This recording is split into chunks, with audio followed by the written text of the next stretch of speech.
Bonjour et bienvenue à chacune et à chacun d'entre vous. Nous poursuivons notre réflexion sur Josué. Deux pensées, Josué l'éclaireur et Josué le serviteur de Moïse.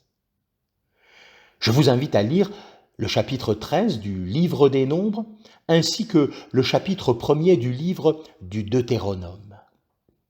À peu près 2 ans se sont écoulés et Moïse choisit 12 hommes pour explorer le pays. Josué est l'un d'eux. Il était qualifié pour cette mission.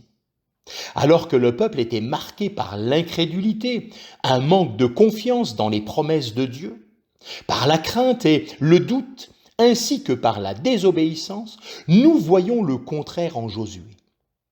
En compagnie de Caleb, il se tient fermement du côté de Dieu.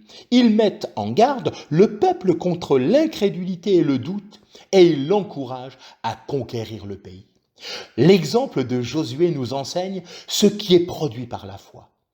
La confiance, le courage, l'obéissance et la force. Nous avons besoin de ces vertus, non seulement pour le combat contre l'ennemi extérieur, mais parfois aussi pour vaincre l'opposition qui peut naître dans notre propre cœur.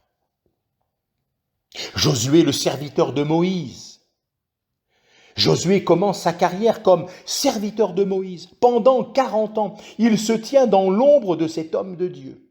Il ne se rebelle pas et ne se met pas en avant. Au contraire, il profite de ce temps de formation. En cela, il est de nouveau un exemple pour nous. Dans cet exemple de Moïse et Josué, nous voyons comment les aînés, les plus jeunes, peuvent travailler ensemble au service du Seigneur et comment des services peuvent être transmis de la bonne manière.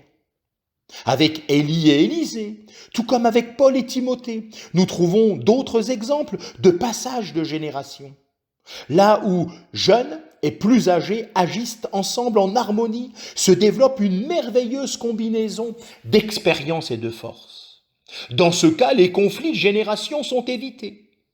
En effet, les aînés apprennent à être de bons exemples, à être prêts à conseiller les plus jeunes, à les guider, à prendre soin d'eux et enfin à leur remettre le service.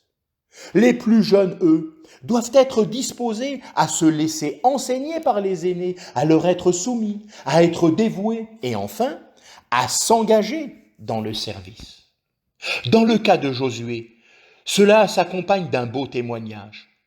Et Josué, fils de Nun, était rempli de l'esprit de sagesse, car Moïse avait posé ses mains sur lui, et les fils d'Israël l'écoutèrent et firent comme l'Éternel l'avait commandé à Moïse. Deutéronome 34, verset 9.